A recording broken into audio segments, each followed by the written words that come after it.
आज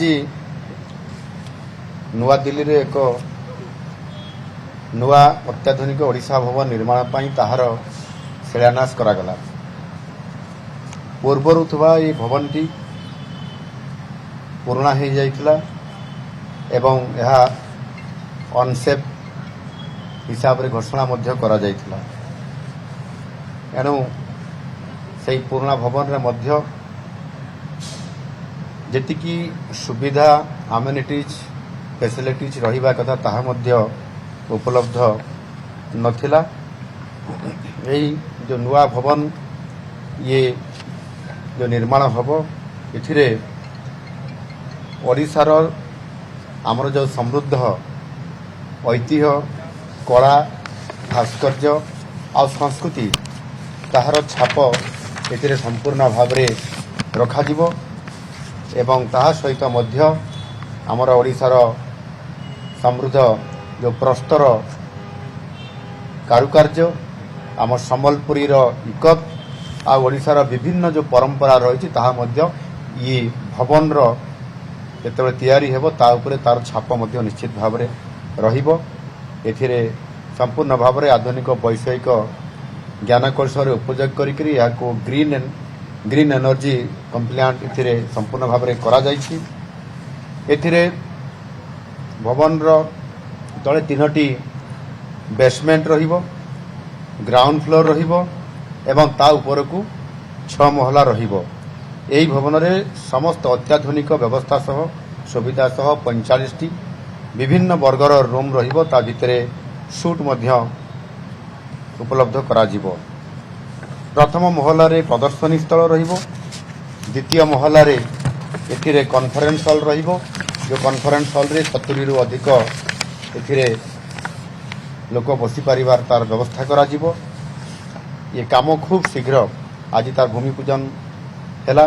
खूब शीघ्र ये काम मध्य आरंभ होगा निष्पत्ति ऑलरेडी निया जाइछि। एथिपाई 93 कोटी 27 लाख टंकार बजेट रे व्यवस्था मध्य रखा जाइछि।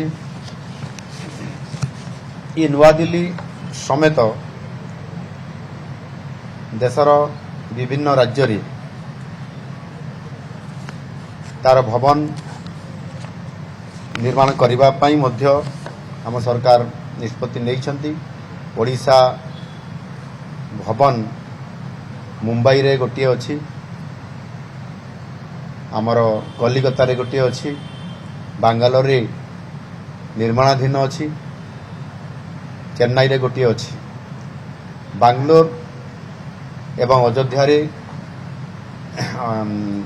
जमी पाई अनुमति मगा जाइछि एवं मुंबई रे मध्य आ गोटे तार भवन निर्माण करिया पाई मध्य सेतिरे जमी पाई अनुरोध करा जाइछि एवं सेटा प्राय आउ किछि दिन भितरे ता मध्य हमको उपलब्ध जमी हेइ जिवो एवं मुंबई रे मध्य आ गोटे भवन निर्माण हबो। सेहि भली भाबरे नुआ दिल्ली रे अवस्थापित थिबा हमर भवन सदन आउ निवास निर्माण पाई मध्य आमे याको अधिक आहरी तार रक्षणाबेक्षण पाई सौंदर्यकरण पाई मध्य 2025-26 आर्थिक जो बजेट रे आमे 45 कोटी टंकार एथिरे मध्य व्यवस्था आमे करिछु एवं राज्यर जो विभिन्न जगह रे जो भवन गुड़िक अछि सेतिरे बेंगालुरु पाई 13 कोटी टंकार व्यवस्था करा जाइछि एवं अन्य जो भवन गुड़िक अछि सेति पाई 68 कोटी टंकार व्यवस्था मध्य एथिरे रखा जाइछि। एणु निश्चित भाव में एथिरे सूरत रे मध्य करिया पाई आमे एक जमी मागिछु। एही भली भाव में संपूर्ण भाव में ये वर्क डिपार्टमेंट तरफ ये आज भूमि पूजन ये विभाग तरफ करागला एवं स्वतंत्र भाव राज्यर बाहर जेहेतु अनेक भवन एवं आमर निवास रोची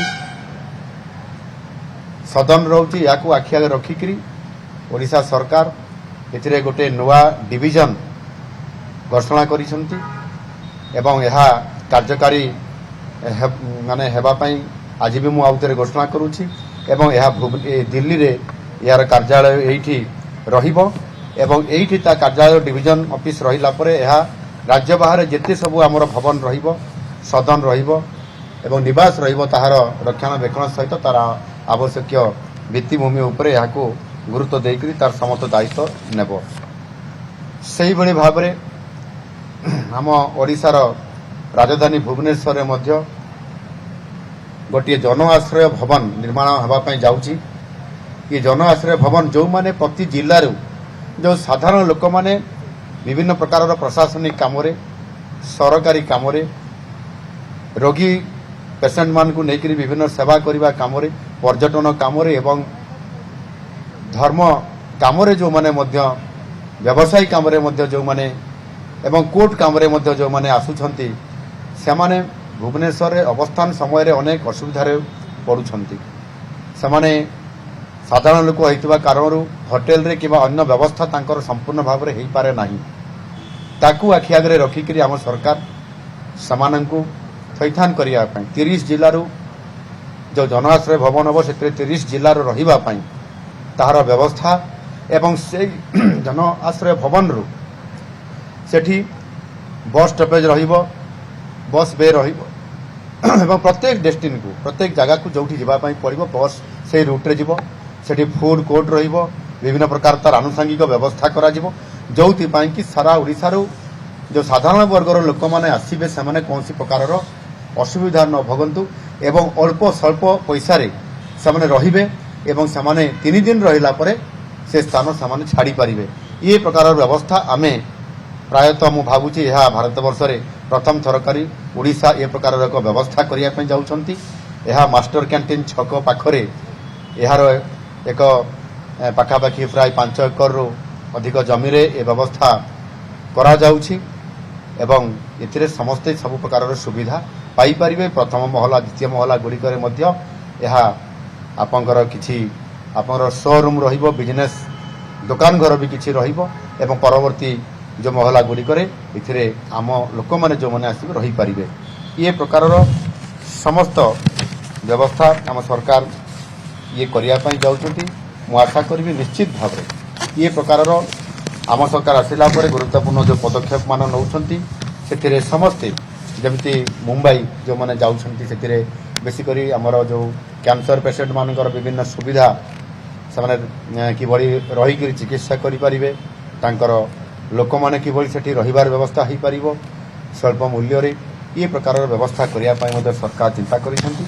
ଏଇ ଯେଉଁ ଭବନ ଏଠି ନିର୍ମାଣ ହେବ, ଇଏ ଓଡ଼ିଶାର ସମୃଦ୍ଧ ଯେଉଁ ଆମର କଳା ସଂସ୍କୃତି ଭାସ୍କର୍ଯ୍ୟ ଏଇଠି ଇଏ ଭବନରେ ଯେଉଁ ତାର ଛାପ ରହିବ ତାହା ଦ୍ୱାରା ଗୋଟିଏ ଆମ ଐତିହ୍ୟ ଭାସ୍କର୍ଯ୍ୟ ଆଉ ସଂସ୍କୃତିକୁ ବହୁତ ବଡ଼ ବାର୍ତ୍ତା ଦେବ।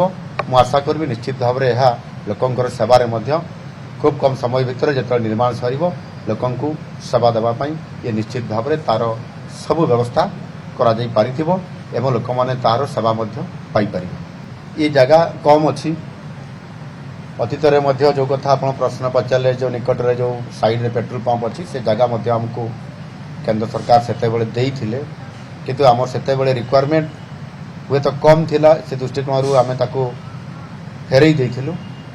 ଏବେ ତ ଏହାର କୌଣସି ପ୍ରକାରର ଆମେ ତାକୁ ଆକ୍ୱାର କରିନାହୁଁ, କିନ୍ତୁ ସରକାରଙ୍କର ଯୋଜନା ଅଛି ଆଗାମୀ ଦିନରେ ତାକୁ ଆମେ ଆକ୍ୱାର କରିବା ପାଇଁ ମଧ୍ୟ ଆମେ କେନ୍ଦ୍ରକୁ ଜଣେଇଛୁ ଏବଂ ଯଦି କେନ୍ଦ୍ର ଅନୁମତି ଦେବେ ଆମକୁ ସେ ଜାଗା ଦେବେ ତାହେଲେ ନିଶ୍ଚିତ ଭାବରେ ତାକୁ ଯୋଡ଼ି କରି ଆମେ ଆହୁରି ଏହାକୁ ଭବ୍ୟ ଦିବ୍ୟ କରିବାରେ କୌଣସି ପ୍ରକାରର ଆମର ପ୍ରତିବନ୍ଧକ ରହିବ ନାହିଁ ଏବଂ ଦିଲ୍ଲୀରେ ମଧ୍ୟ ଆମେ ଆହୁରି ଗୋଟିଏ ଲ୍ୟାଣ୍ଡ ଆମେ ମାଗିଛୁ।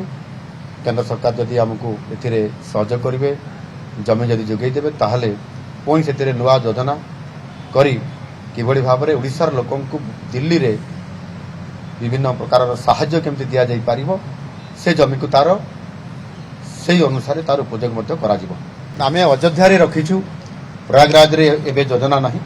ଭବିଷ୍ୟତରେ ଯଦି ତାର ଆବଶ୍ୟକତା ପଡ଼ିବ ନିଶ୍ଚିତ ଭାବରେ ସେଥିରେ କରାଯିବ। Thank you.